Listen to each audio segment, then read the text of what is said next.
नारद मोह की कथा। दोस्तों, कहानी पसंद आए तो चैनल को सब्सक्राइब करें।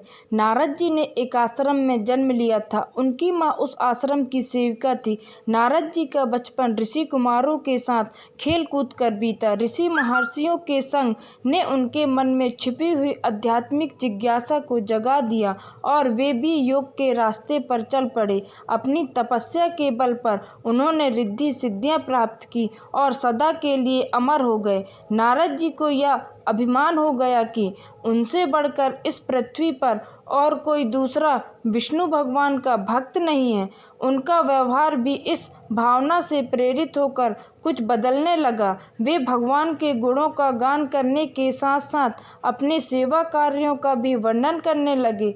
भगवान से कोई बात छिपी थोड़ी ही है, उन्हें तुरंत इसका पता चल गया। भला वे अपने भक्त का पतन कैसे देख सकते थे। इसीलिए उन्होंने नारद जी को इस दुष्प्रवृत्ति से बचाने का निर्णय किया।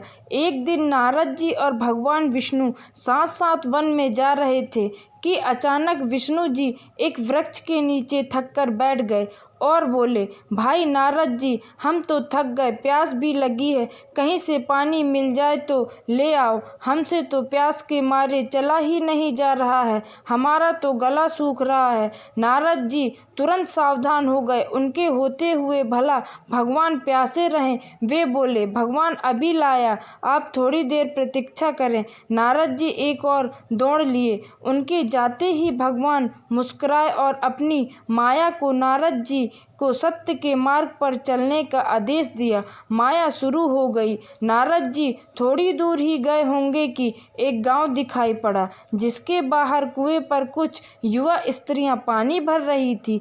कुएं के पास जब वे पहुंचे तो एक कन्या को देखकर अपनी सुध-बुध खो बैठे। बस उसे ही निहारने लगे। यह भूल गए कि वे भगवान के लिए पानी लेने आए थे।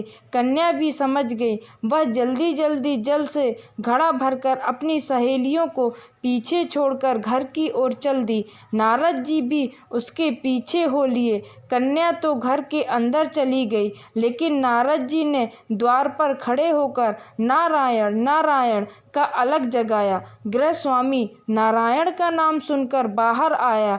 उसने नारद जी को तुरंत पहचान लिया। अत्यंत विनम्रता और आदर के साथ वह उन्हें घर के अंदर ले गया और उनके हाथ पैर धुलाकर स्वच्छ आसन पर बैठाया तथा उनकी सेवा सत्कार में कोई कमी ना छोड़ी।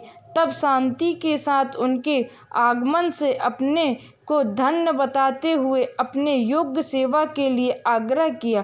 नारद जी बोले, आपके घर में जो आपकी कन्या जल का घड़ा लेकर अभी अभी आई है, मैं उससे विवाह करना चाहता हूँ। गृह स्वामी एकदम चकित रह गया, लेकिन उसे प्रसन्नता भी हुई कि मेरी कन्या एक ऐसे महान योगी तथा संत के पास जाएगी। उसने स्वीकृति प्रदान कर दी और नारद जी को अपने घर में ही रख लिया।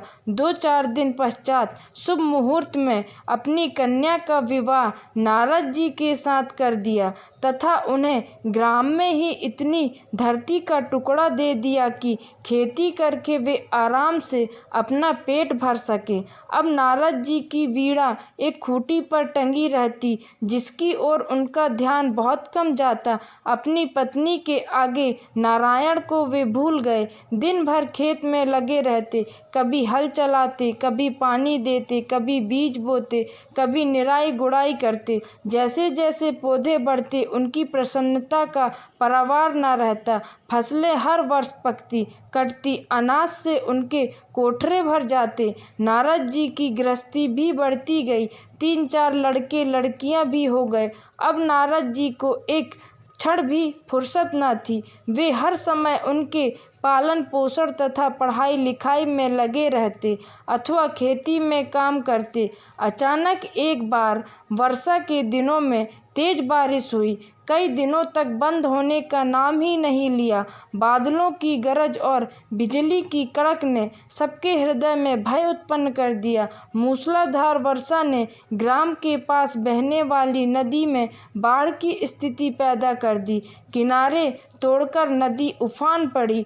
चारों ओर पानी ही पानी, कच्चे पक्के सभी मकान ढहने लगे, घर का सामान बह गया, पशु भी डूब गए, अनेक व्यक्ति मर गए, गांव में त्राही त्राही मच गई। नारद जी अब क्या करें? उन्हें भी घर में जो कीमती थोड़ा बहुत सामान बचा था उसकी गठरी मुठरी बांधी और अपनी पत्नी तथा बच्चों को लेकर पानी में से होते हुए जान बचाने के लिए घर से बाहर निकले।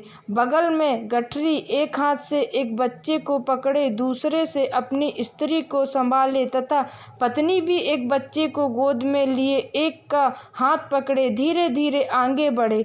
पानी का बहाव अत्यंत तेज था तथा यह भी पता नहीं चलता था कि कहाँ गड्ढा है और कहाँ टीला। अचानक नारद जी ने ठोकर खाई और गठरी बगल से निकलकर बह गई। नारद जी गठरी कैसे पकड़ें? दोनों हाथ तो घिरे थे। सोचा जैसे उसकी इच्छा, फिर कमा लेंगे। कुछ दूर जाने पर पत्नी एक गड्ढे में गिर पड़ी और गोद का बच्चा बह गया। पत्नी बहुत रोई, लेकिन क्या हो सकता था। धीरे धीरे और दो बच्चे भी पानी में बह गए। बहुत कोशिश की उन्हें बचाने की, लेकिन कुछ ना हो सका। दोनों पति पत्नी बड़े दुखी, रोते कलपते एक दूसरे को सांत्वना देते आगे कोई ऊंची जगह ढूंढते बढ़ते रहे। एक जगह आगे चलकर दोनों एक गड्ढे में समा गए। नारद जी तो किसी प्रकार के गड्ढे में से निकल आए, लेकिन उनकी पत्नी का पता नहीं चला। बहुत देर तक नारद जी उसे इधर से उधर दूर दूर तक ढूंढते रहे, लेकिन व्यर्थ। रोते रोते उनका बुरा हाल था। हृदय पत्नी और बच्चों को याद करके फटा जा रहा था। उनकी तो सारी गृहस्थी उजड़ गई थी। बेचारे क्या करें, किसे कोसें, अपने भाग्य को या भगवान को। भगवान का ध्यान आते ही नारद जी के मस्तिष्क में प्रकाश फैल गया और पुरानी सभी बातें याद आ गई। वे किस लिए आए थे और कहाँ फंस गए। ओहो, भगवान विष्णु तो उनकी प्रतीक्षा कर रहे होंगे।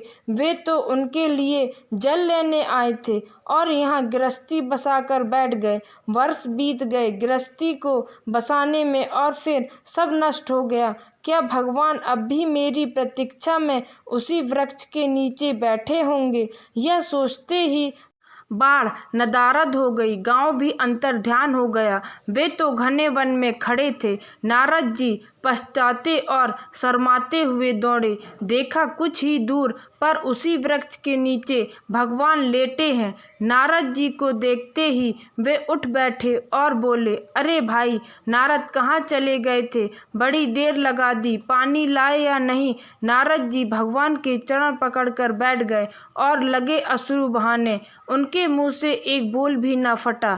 भगवान मुस्कुराए और बोले, तुम अभी तो गए थे, कुछ अधिक देर थोड़ी ही हुई है। लेकिन नारद जी को लगता है कि वर्ष बीत गए। अब उनकी समझ में आया कि सब भगवान की माया थी, जो उनके अभिमान को चूर चूर करने के लिए पैदा हुई थी। उन्हें बड़ा घमंड था कि उनसे बढ़कर त्रिलोक में दूसरा कोई भक्त नहीं है। जरा सी देर में ढेर हो गया। वे पुनः सरलता और विनय के साथ भगवान के गुण गाने लगे। इस कथा से हमें यह शिक्षा मिलती है कि यदि हमारे पास कुछ है, हमने अथक परिश्रम, लगन तथा निष्ठा से कुछ प्राप्त कर लिया है, चाहे वह अपार धन हो, भरा पूरा परिवार हो या फिर कोई ऊंची योग्यता, पद या यश हो, तो उस पर घमंड क्यों करें? क्या हम ही सर्वोपरि हैं? अनेक हमसे पहले हो चुके हैं और आगे भी होंगे, फिर घमंड कैसा?